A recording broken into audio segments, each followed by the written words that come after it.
ఎప్పుడు chicken curry bagara rice, mutton curry bagara rice, కీమాతో కూడా బగారా రైస్ ట్రై చేస్తారు. కానీ ఒక్కసారి ఆలు కుర్మాతో బగారా రైస్ ట్రై చేశారా? అసలు ఆలు ఎంత ఫీల్ అవుతుంది? అరే ఫ్రై అయితే అందరు కావాలి, కుర్మా మాత్రం ఎవరికి వద్దా అని. అందుకని ఈరోజు ఈ రెసిపీని అయితే మీతో షేర్ చేస్తున్నా.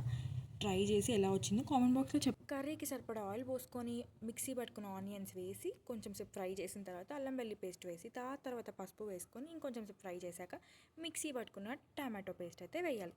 మీన్ వైల్ ఇక్కడైతే మన ఆలూస్ అయితే బాయిల్ అయిపోయి ఇప్పుడు ఆ టమాటో పేస్ట్లో కొంచెం కారం, ఉప్పు, టేస్ట్కి సరిపడా గరం మసాలా, ధనియా పౌడర్ వేసి మిక్స్ చేసుకోవడం.